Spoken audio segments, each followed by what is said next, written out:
Hey, my pod people. So excited to share this episode with you. We're pretty early on in publishing this podcast, and it was a goal of mine to have one of my early guests be my partner of 11 years, Rich Ray.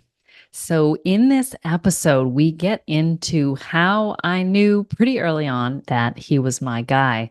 We also talk about what life was like living 4 years in silence at a Zen Buddhist monastery. And we get into how we walk the spiritual path together and in relationship. I get a lot of questions about that. What is it like me being an Ayurveda personality, him being a yoga teacher, a Buddhist? And we pretty much settle on that which we have in common is a desire for self-transformation and how to support each other in that. So don't go anywhere. You don't want to miss this conversation. And all the links about Rich and his teacher, the Zen Buddhist monastery where he spent those 4 years training, is in the show notes, as well as the information on Rich's podcast and how you can reach him. So Rich is an authorized Ashtanga yoga teacher practicing since 1996. He's made a lot of trips to India. We've made a lot of trips to India together over the years. And his teaching is definitely also informed by his Zen practice, which we talk about in this episode. So don't go anywhere. We'll get into it right after this.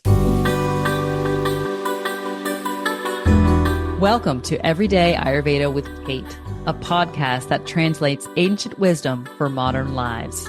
I'm your host, Kate O'Donnell. I've been living and teaching Ayurveda, India's traditional medicine, for over 25 years, and I've authored 4 best-selling books on bringing Ayurveda practices into our lives. If you're tired of battling digestive issues, hormonal imbalances, menopause symptoms, or are seeking a deeper spiritual connection and purpose, you're in the right place. This podcast is for you, offering practical, accessible advice to help you heal through diet, optimize your daily routines, and enhance your overall well-being.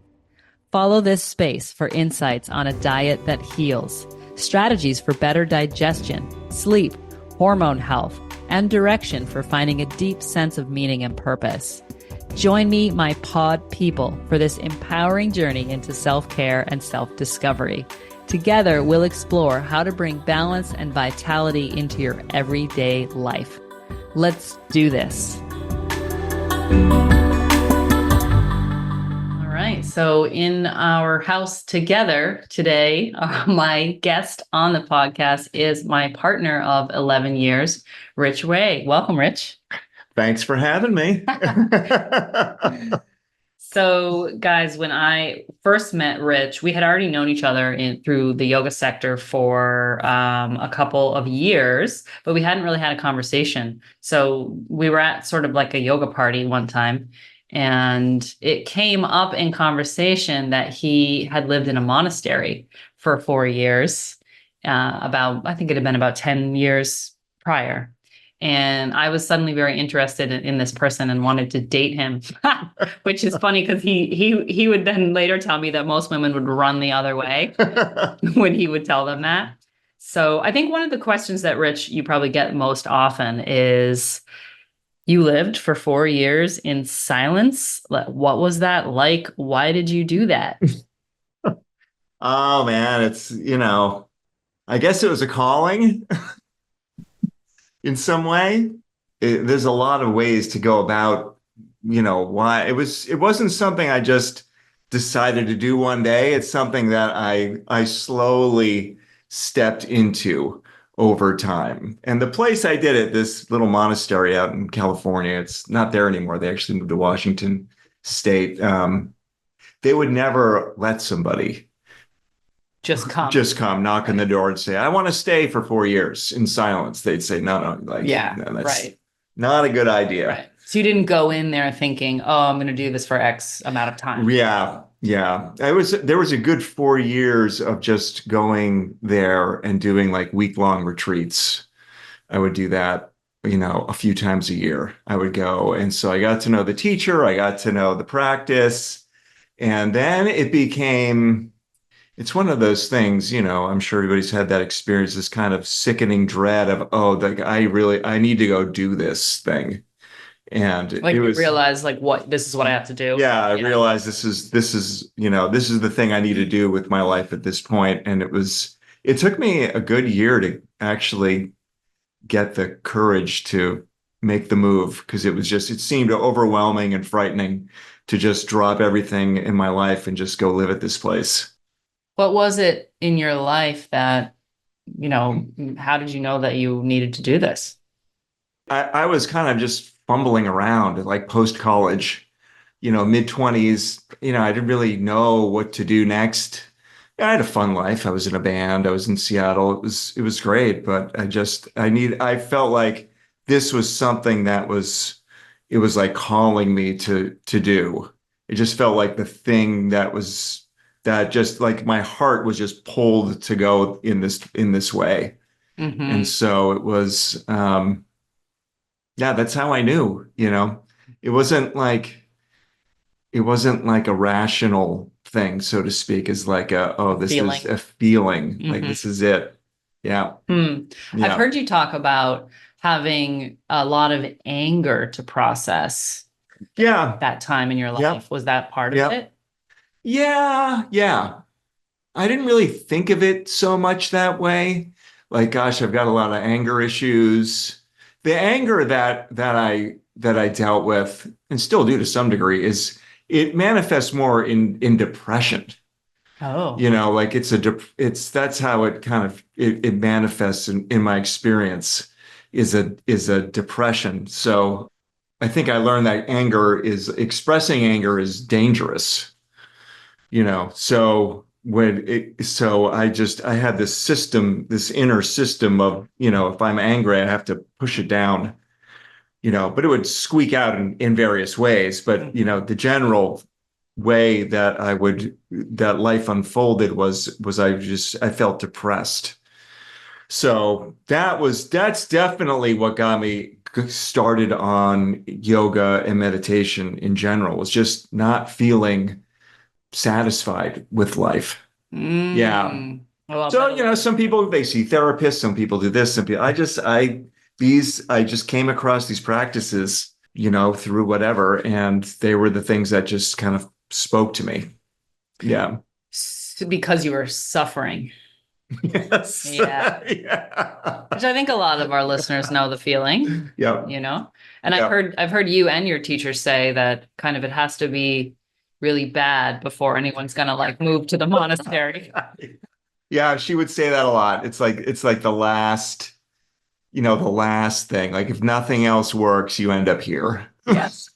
Yeah. That makes sense. That makes sense. So Yep. when you say you learned practices from in this community, what kind of practices do you mean? In the monastic community? Yeah. Well, it was a Zen order. So it was a lot, it was just and we lived in silence, so it was meditating and not, there was formal seated meditation, but the whole place was a context or a practice of being in an environment where there's no distractions. So it was in this beautiful piece of property way out in the middle of nowhere in Northern California. There was nothing. There was no books, no screens, no phones, nothing. Just you and the natural environment and the other people there, and then just and just kind of daily life. We kind of homesteaded, so we're off the grid. So it was just, you're just there with yourself and other people doing the same practice, but all in silence. So it was just all your attention is focused on being present to your experience. So usually we're generally just distracted by things. So a lot of our time is just our attention is pulled off on other things than how we're relating to ourselves and any moment. So it was just an opportunity to be in that place. And our teacher, kind of made sure that we did that. Yeah. Observed your how you're reacting. Yeah, Yeah. exactly. And her part of her job was to model what somebody living in that place can be. So she seemed evolved to me, and she just was a really naturally just normal person, Mm. just down to earth, grounded. It wasn't a woo-woo practice at all. It was just like it was just she was just very authentic. And so that was part of it. And the other part of her job was to kind of push your buttons because, the defense systems come up. And so you really get to see like how you create a barrier to living a full life. Yeah. Right. Like one of the button pushing things I've heard you talk about is how you would be given a job in the community that was not your skill set. Right. Right. So if you were like good at accounting, she'd put you in the kitchen Yeah. and vice versa. Exactly. Yeah. Yeah. Yeah. So Rich ran the kitchen at the monastery for how long? Almost 2 years. Yeah, almost two Yeah. years. So one of the things people think is funny is that I've written all these cookbooks and are sort of known as an Ayurvedic food person, but Rich is actually a better cook than I am. So we'll have we'll have jokes about that a lot. Where he'll be like, if you want me to show you how to make that egg taste good, I can help you with that. It's true. Yeah. It's true. Yeah. Yeah. So when you say your teacher pushed your buttons, it was by kind of putting you in uncomfortable situations. Yes. Nothing that we would consider violent or Yeah, exactly. It wasn't nothing dangerous or yeah. threatening or traumatic, but it would become apparent pretty quickly, like, how you're trying to stay safe or small and so, and she would do it without judgment, so she'd be like, okay, today you're going to go work on putting shingles on the roof. Somebody who's just like has no idea, they're just going to be like, I don't know how to do that shit. Well, you'll learn. And then the person would be, and so you get up there and the person learns how to put the shingles on the roof, Yeah.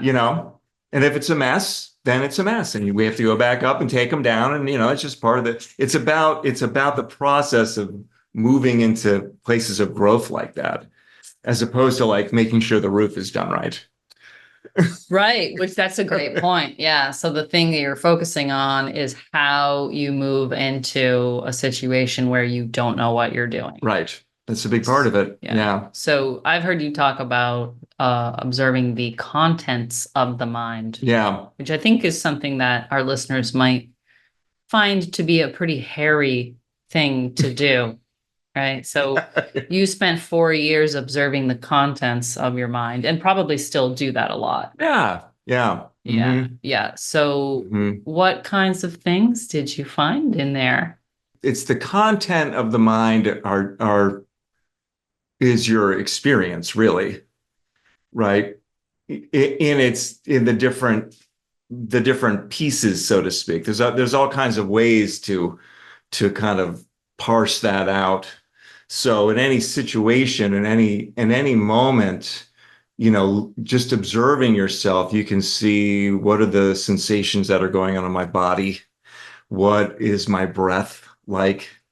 How am I breathing? What thoughts are going through my mind right now? Mhm. What am I believing about myself? What am I projecting onto the situation, on the other people? So that's like all the different content that is in your experience, right? And so generally, we are focused on the external content, like just getting the job done of putting Shingles. the shingles on the roof, right? And making sure it's done right, Right. so that I am the kind of person that I need to be in order to keep the job or look like I'm competent or, be liked by the community or whatever assumptions we hold about what that means. And in this, what you're starting to do is turn the attention from that to what's going on with the contents of my experience inside of me. And how does that work? What does that look like? you know? Right. So I saw just all these ways that I limit myself and believe all these beliefs and assumptions I hold about who I am and what I can do, what I can't do, what I should do, what I'm afraid of, what I feel like I'm good at, and that colors your the way that you engage with life, Right. And then you can once you can see that from a non-judgmental place, which is huge because usually there's a lot of judgment inherent in that whole thing. There's some kind of Self-judgment. self-judgment about that. Yeah. Then once you can kind of get past the self-judgment and just see it clearly, then you can choose something different if you want. But if you're believing all of that, there's no other choice. You have to do that. Mm-hmm. So you actually felt like liberated by the knowledge Yeah. of Yeah, totally. yeah, Yeah. yeah. Yep. Nice. Yep. And so after 4 years or so, what was the feeling that made you want to leave? I felt like I wanted to engage with the world. Yeah, Yeah. I know that feeling. Yeah. Yeah. Yeah. And part of what I really liked about this community and this teacher and the teachings, the process the process of it was just that, was that the more practiced you were and the more grounded you were in yourself, then you were asked to go out in the community more and more and engage with the world more. But you'd be more of a transformed person because you're now present to your experience as it's unfolding. You can see how your karmic makeup colors it, and then you can engage with it in a more skillful way. Right. So like even Yeah, a trip to the grocery store becomes a practice opportunity. exactly. Yeah. Yeah, Yeah. yeah, So I get that. So you felt like you were ready to like kind of get real and take the practice yeah, into the world. yeah, Yeah. yep, Yep. So what did you do? What was like the first thing that you like did? You had to get a job, right? yeah, Find somewhere to live. yep, yep. So I started teaching yoga. That's what I wanted to do. I just knew that I had been doing yoga before I went and kind of signed on to this crazy 4 years. And when I got out, and we did yoga. We did a lot of body awareness stuff. That she was a big body awareness person. It wasn't really a lot of, we didn't do Dharma. She didn't do Dharma talks or philosophy. It was grounded in body-based awareness and exploring that. So I felt like I had a good something to offer. Oh, yep, right. Yeah. So yoga was an environment in which you could offer sort of like body-based experiences for Yeah. people. Yep. Exactly. Yeah, Yeah. yep. So you moved in with your mom, Yes. yeah, in New Yep. Hampshire. Yep. Yeah. Yep. And Because I had nothing. right, right. Yeah, you hadn't had a job Right. in 4 years. And Yeah. how old were you at that time? I was 33. 33. Yeah. Yeah. Okay. Yep. Yep. And then so you got a job teaching yoga. Yep. Yeah. And then eventually, after a couple of years, you moved to Boston to teach, Right. which is the same thing I did. Yep. And that's where we met. Yep. Yeah. Yep. Exactly. Although Rich and I are actually from neighboring towns in southern New Hampshire. So that was how it's all started to be kind of weird. As we started getting to know each other, we realized we had actually gone to the same high school. Yeah. But Rich is 8 years older than me. So we knew some of the same families, same restaurants. Our parents lived, 10 minutes apart from each other. Yeah. But we had both been on these sort of parallel journeys for 20 years or so of going to India, studying yoga, all of these, let's say, Eastern traditions. Yeah. And that both of us, I think, had really built our life around living these traditions, which was why when I heard that Rich was sort of a monk, I was like, oh, this is my guy. Yeah. Because I had dated, but sometimes it was difficult to find someone where we were, I guess, on the same page. I think one of the common misconceptions and one of the bigger questions I get about our relationship is sort of, do we have to both be yoga people Right. in order for this to work? Yeah. People will say, oh, Rich, because Rich meditates several times a day. Hmm. He's turned our basement into a temple. So he's down there meditating a lot, and people are like, oh, do you meditate? I'm like, no, actually I don't. Right. And he's not that into Ayurveda. I mean, he has studied the philosophy, and we have a lot of conversations about the overlap, I Yep. think, philosophically, Hmm. of yoga, Zen Buddhism, Ayurveda, and that's all very interesting. Hmm. But one of the things I think we have the opportunity to flesh out for listeners is sort of, how do you walk spiritual path in relationship? And do we both need to be? I mean, the dream that I think people have is that we would both follow the same lineage Right. and have the same teacher. Yeah. But we don't. Yeah. We very clearly don't. Yeah. And it seems like as time goes on, it's kind of less and less so. Yeah. Right. I go like further down the Ayurveda Yeah. road. Yeah. You go kind of further down the Buddhist Yeah. road. And when we got together, we taught yoga together. Yeah. For 7 years, and now I don't even teach yoga anymore. Right. Although I do still go to Rich's class sometimes in our hometown. So, what would you say about that? Like walking spiritual path in relationship. Walking spiritual path and relationship. Yeah. Well, I get that question a yeah. lot, Yeah. because a lot of let's say my Ayurveda students and clients, they start undergoing transformations. Yeah. Because of their practicing. Right. Right. And then yeah. their partner may not be undergoing those transformations. Right. And so over the years, what I've seen is that usually the couples stay together. Yeah. They work it out and stay together. Yeah. But I feel like we have an opportunity here to sort of, let's maybe offer some perspective for those people who are transforming and perhaps wondering, do they need a partner who is also on this path? Right. Yeah. I mean, what keeps coming up as you're talking is can the container hold it? you know, it's like, can the container hold both people's way of life? Or does it become so, there's such a dissonance that the container can't hold it? And I think you and I meet in that, we were talking about content, and then, another thing my teacher would talk about, but I don't think it's inherent to Zen or Buddhism. I feel like it's cross any practice is process. And that's where you and I I feel like that's where we can always come back to the process of how we're transforming through whatever content we're involved with. So your content is more the Ayurveda world, right? And dealing with that model, that orientation to the universe, those teachings, those practices, right? So that's like the content. Process is your engagement and relationship to those things, how you process who you are and the way you're being transformed by those practices.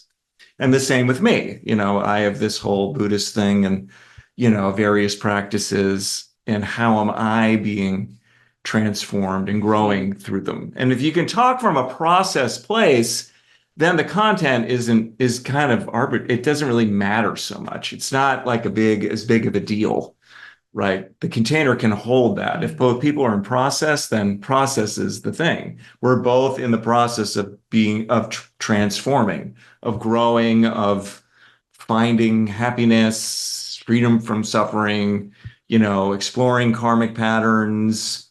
That's the process.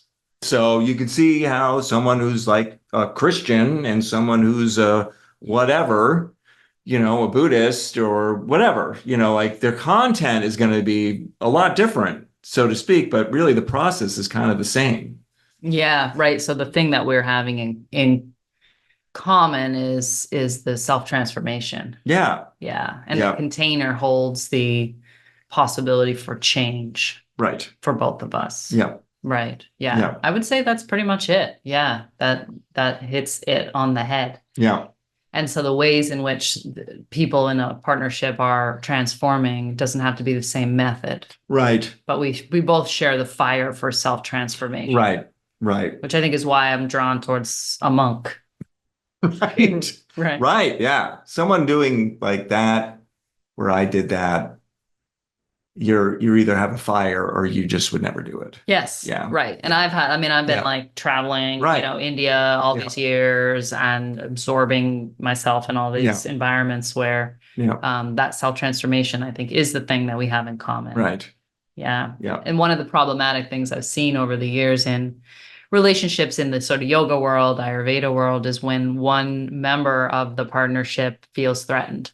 Exactly. By the transformation. Yep. That's where the problem is. That's when there's a breakdown. Right. Yeah. And I've seen people work it through. Yeah. Absolutely. Yep. Right. It's usually creating a space where the person who's transforming can kind of step into the shoes of the person who's feeling threatened. Yeah. And feel compassionate for what they're feeling. Yeah. And talk about it openly. Yeah. And I think it's one of the things I see a lot is the person undergoing the transformation, it often feels frustrated by the partner who is not interested in transforming or something like that, or wants them to stay the same. Right. And I think spiritual path or no, that's probably a big problem in relationships. Right? Yeah. Where one member wants the other one to stay the same, but they're changing. Yeah. Yeah. So I love that conversation. I love your answer because I think that's it. Yeah. And that's the thing that we share. And the thing that drew me to you in the first place was the fire for self-transformation. Yeah. And I would say it's unique for us. I think that comes first, like even above relationship. Yeah. Or the relationship is also in service of the greater transformation. Yeah.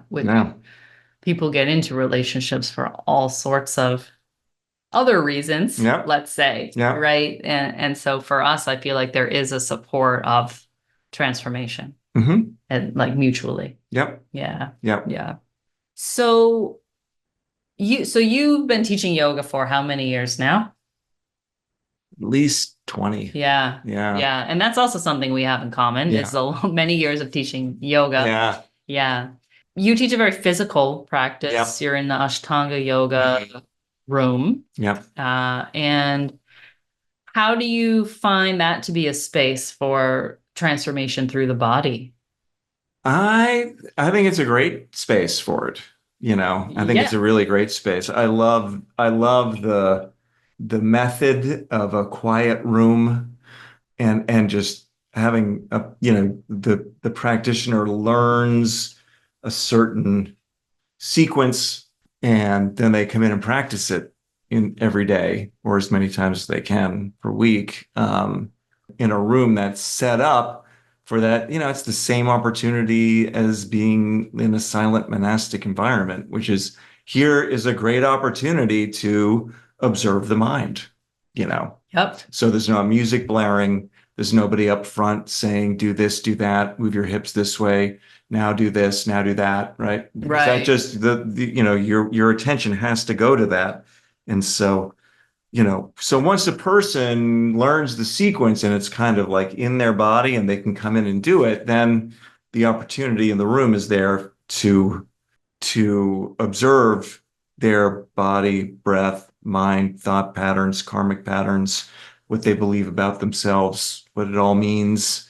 And that's where the transformation comes in. Yeah. It sounds a lot kind of like what you were doing at the monastery. Yeah. But people are also exercising. Bonus. Yeah. And one of the things I've heard you say, Rich, about your teaching style is that you try to hold the space, but not get in the way of the transformation. Yeah.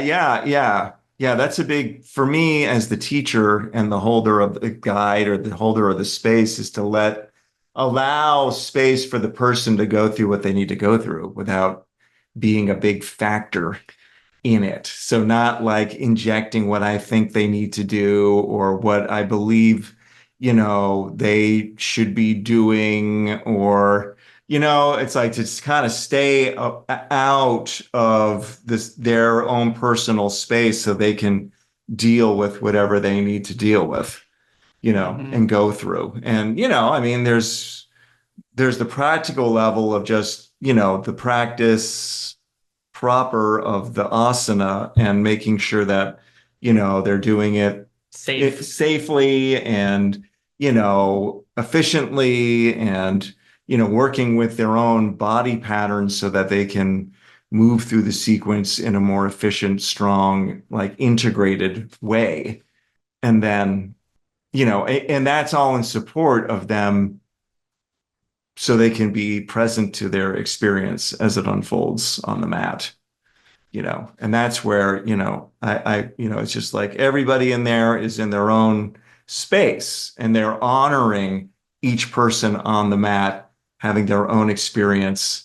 So there's not a lot of, in the middle of practice, like socializing or, hey, how's it going? It's like everybody's like you're in your space, you're doing your tapas, this thing where you're going, you're observing yourself from a place of as much as you can of, a non-reactive, non-judgmental place. Yeah. Yeah. Yeah. I would say, tell me if you agree, people who would practice in a yoga space like that probably share this fire for transformation. Yeah. I think Yeah. so. Yeah, because it's a Yeah. real cooking environment. Yeah. Yeah. Yeah. Yeah, where there's not a lot of distractions, Right. as you say. Yeah. Yeah.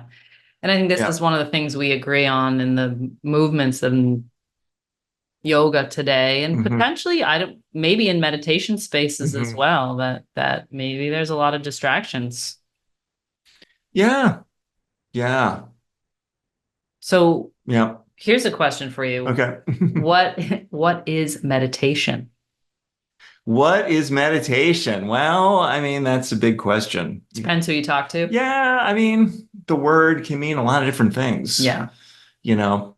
I think we throw it around a lot, you know. So I Yeah, think a lot of people listening to this will have heard that meditation is helps you with your stress. right. Is that true? Yep. I think so. And how does that work?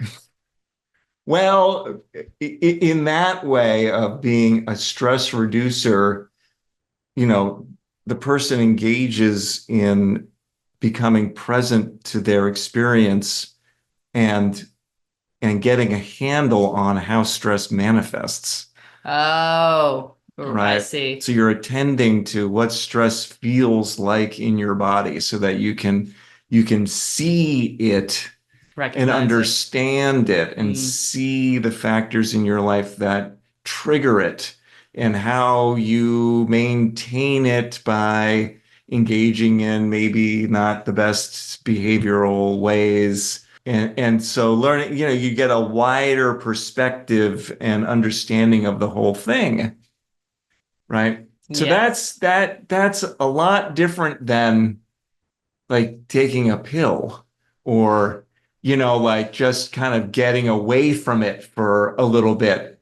Because then you never understand the underlying deep causes in the body and the mind that are there. So Hmm. it's like the kind of a harder road, and oftentimes at the beginning, it might not feel like it's really working because you're really, you're kind of intent on observing how stress happens. So you're allowing it to be there in a certain way, Right. Yes, you're right? like painfully aware of how Yeah, stressed out you are. exactly. Exactly. But from that, and with practice and time, then you get a handle on it and you're in a more empowered place to be able to do things differently.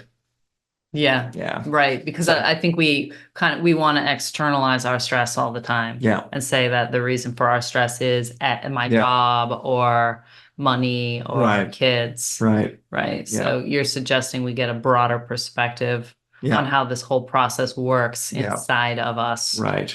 Yeah. Right. Yeah. So, my teacher would say, we're addicted to manipulating externals. right? If I could just change all the things in my life, I won't be stressed out. Right. But the inner process of being stressed hasn't changed. So usually that, and that's this frustrating part of life is believing that if I just can change everything externally, then I'd be happy. Right. Right. Where the And then you thought, change everything and then but the process inside isn't changed. And then there you are again. right. The internal process will attach itself to a new content Yep. in your external life. Exactly. Yeah. Which I think that's Exactly. sort of Yep. that's the take home here. Yeah. Yes. Right. Yes. Yeah. That wherever Yeah. you go, there you are with your thought patterns, reaching for some external thing. Yeah. Whether it's a sense object, like we Yeah. talk about in yoga philosophy, Yep. right? Like if I could just have another brownie, Yeah. I'll be in that happy place again, Yeah. or another drink, I'll be in the happy place. Yep. Where the happy place is actually a state of mind Mm-hmm. that is available without the object. Yep. Yeah. Right. Yeah. Yep. Or the non-object where you're trying to get rid of something. Yep. Like if that person would just shut up, I'd be Right. happy. Right. If the guy would just turn the chainsaw off, Yeah. I'd be, I could relax. Yeah. Yeah. Right. So a lot of it, and that's kind of what, I was talking about my teacher pushing buttons. She'd put you in a place where you're with something that your karma is not happy with. Right. And then it's do or die. Yeah. You get to see how you have a whole system that is dependent on externals to be happy. And we're trying to switch that around. So Right. no matter what's going on externally, I can still manifest or still tap into this peaceful place that's inherent inside. Mm-hmm. Yeah. So you found that peaceful place at the monastery. Yeah. I feel like then it's a matter of like cultivating it and practicing. That's a lifelong thing, Sure. But, those 4 years, that's, it's 24/7, there was no vacation. There were no days off.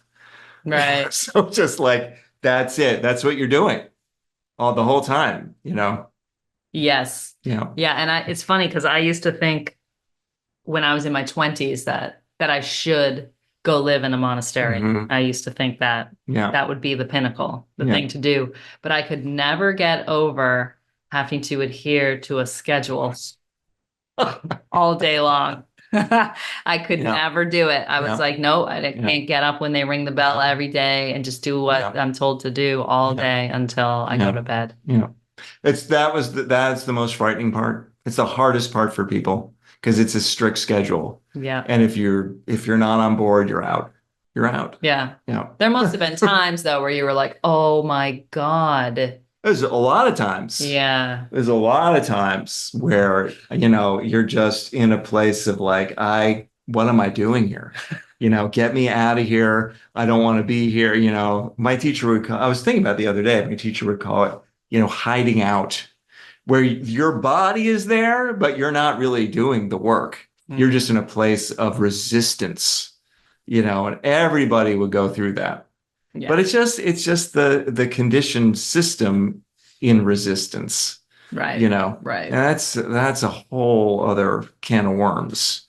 Yes. Right. That's the dying of the ego in kind of the classic spiritual terms. Right. Right. The ego is dying, and so it has its death throes. Yeah. Right. Puts up a stink. Yeah. Because the ego is that part of the mind that does like, I like this, I don't like that. Yeah. Right. I'm good Yeah. at this, I'm not good at that. Yeah. Right. Yeah. So I'm in charge. Yeah.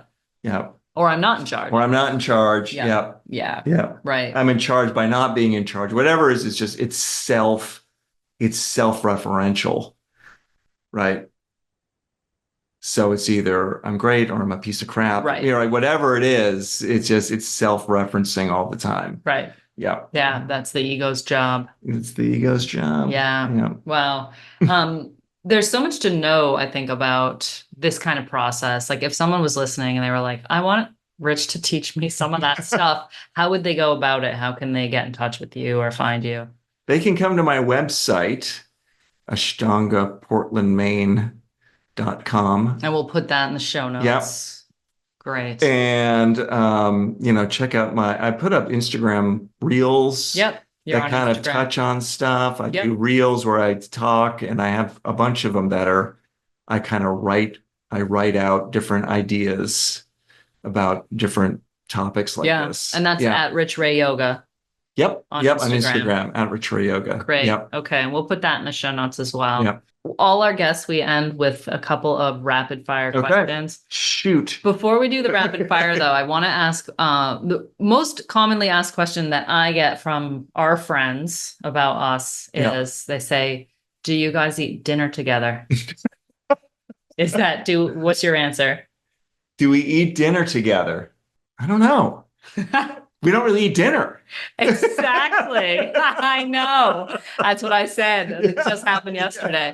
And I was like, those of you who do early morning yoga, you know what we mean. But what I think is interesting that might surprise people is that we don't eat the same food a lot. Yep. Sometimes we do, but sometimes we don't. Yep. Y'all make something and I'll be like, oh, there's some this on the stove. And Rich is like, that's not what I'm feeling today. I'm going to have this. Yeah. Or vice versa. We do like to go out to eat. What would you say our favorite foods are? Nachos. Nachos, agreed. And pizza. Yep, that's so true. So when we're going out to eat, we're usually going for a Mexican place or a pizza place, and we have our favorites, and we kind of always go to the same place. Yeah. Do we do fine dining?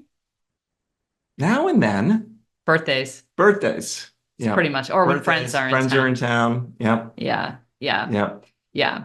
But I will tell you all that Rich is a very good cook.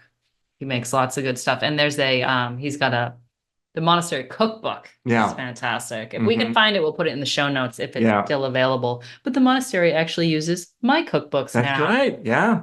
Fantastic. Yeah. So we'll put the links about the Monastery space in the show notes. And now for our rapid fire questions. Okay. Rich Ray, what is the first thing you do when you get up in the morning? I get up and I turn on the hot water kettle. Then I go in and I scrape my tongue. Very good. Then I wash my face. And then I go, but usually the water's hot by then, and I have some hot water. Fantastic. That's so Ayurvedic. High five. We got Ayurveda routines going on. Okay. That's getting rid of the malas. Yeah. Right. Yes, exactly. What is the first thing you eat in a day? Well, I have the hot water, then I usually make coffee. And then I don't eat for a while, a number of hours, usually after class. So I'll teach, and then when everybody leaves, I usually have like a protein bar, just something to kind of hold me over till I get home and have something. Yeah. So that's usually the first thing is like the bar. Yeah, like a macro bar. Yeah. Kind of like those that you macro bars. Bring to class with you. Yeah. Okay. And sometimes, guys, when I go to class, I bring him a matcha.